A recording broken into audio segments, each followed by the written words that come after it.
What's up, everybody? So let's just get to the point. We are going to be doing a special event at my home church, the Elmhurst Seventh-day Adventist Church in Elmhurst, Illinois. It will be Sabbath, October 2, 2021, starting from 9:30 a.m. with Sabbath school. Then we have the Divine Hour message at 11 a.m. We will have a special potluck fellowship lunch at 1 p.m. And then after lunch, I will be leading a prophecy Bible study plus Q&A. And if you guys stick around, we can also have a Sabbath nature walk. And then we will close out the Sabbath with worship until sunsets. So for those of you guys who have not yet experienced the Sabbath, the way that the Sabbath is supposed to be experienced, please come. I am inviting you to join us Sabbath, October 2, 2021. It's free. The only thing that has to be paid for is travel and lodge, which you guys should be able to find lodging nearby. Now, we recommend that you guys get all that done before sunset and be here before sunset on the Friday before Sabbath, October 2. But wait. There's more. The director of this event has also offered to host 4 people at his home for free, plus some extra for those of you guys who don't mind camping in his backyard. Please bring your camping gear and tents. We will determine who those special individuals will be. And if those special individuals stick around until Sunday, then my family and I might possibly come by on Sunday morning to hang out before you guys all head back home. If it's your first time visiting our church, go to schoolforprophets.tv to register so that we know how many people are potentially going to be there, because we have to determine how much food to bring. Now, you guys don't have to register. You guys can just come. If you guys are coming out of town, you guys can just come. But it would be helpful for us if you guys do register so that we know how much food to bring. If you have been regularly going to the Elmhurst Seventh-day Adventist Church, you don't have to register. Just come.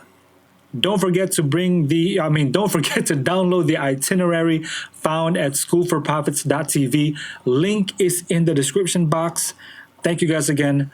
Praise God always, and I will see you guys on October 2, 2021 from 9:30 a.m. until sunset. It will be a blessed Sabbath, one that we can call a delight. Thank you guys again. Praise God always, and I'll see you guys there.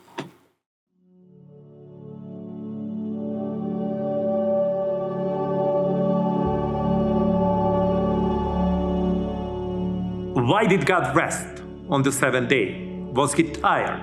No, God never get tired.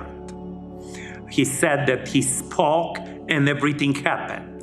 But he rested. And what is so interesting is that man, Adam and Eve, they were created at the end of the 6th day, which in the Bible is called the preparation day, which we call today Friday.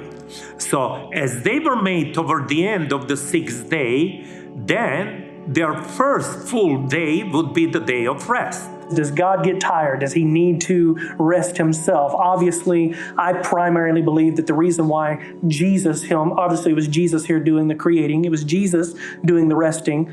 Jesus rested here because obviously he was showing forth an example for Adam and Eve, whom he just created, remember, on the 6th day of the week. It is true, God doesn't get tired. Isaiah 40:28 says it doesn't weary, get tired.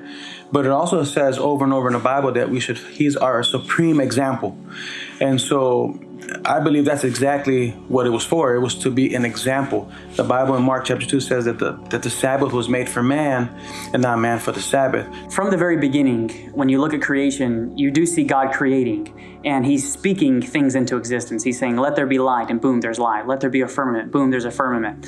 And then when it comes time to make man, he obviously got personal. He formed man of the dust of the ground, and then he breathed into man's nostrils the breath of life. And now there comes a time for a relationship, right? He's made everything, he's created everything. Now he's created the grand design, he's created humanity. And now it's time for a relationship to be established, which now brings apart the 7th day of the week. What joy must have been in the heart of God that he couldn't wait to interact, to be with his creation, specifically Adam and Eve in the beginning. That there was no way that he could go another day without that. and immediately after creation, he understood that it was to be so. Not only did he need to lay the ground for what was to be their life in the Garden of Eden, but precisely that he wanted to spend time with the creation, with the people that he already loved so much after creation. He also wanted to reveal himself to the newly formed couple in Adam and Eve, and of course to the rest of humanity. But to do that, you need time to do that.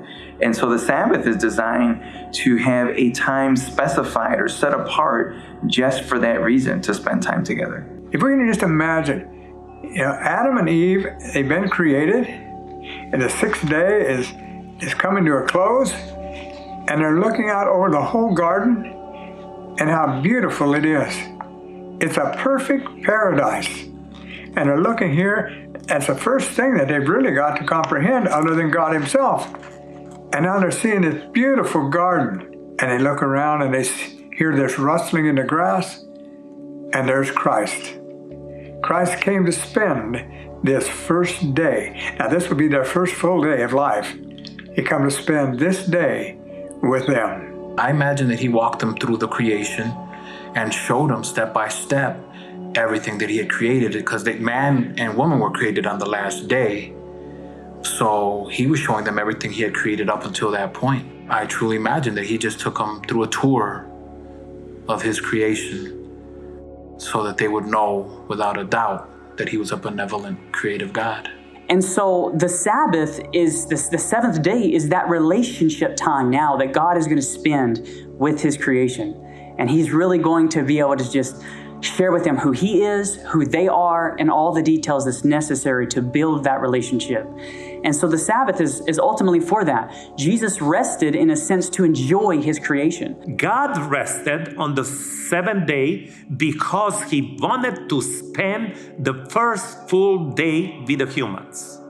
And now, humans, they didn't do any work. The first thing that they did, Adam and Eve, they spent the whole full 24 hours with God, and they were resting. And that would have been an awesome thing to see as they were resting there on that seventh day with God communing with them, talking with them. And so God, it's not like God, created that cow and said, ooh, it took it out of me. I'm tired. I need to rest. God doesn't get tired in that sense, but certainly was resting spiritually. He was resting physically to show forth an example of how we are to rest each and every week on the seventh day Sabbath.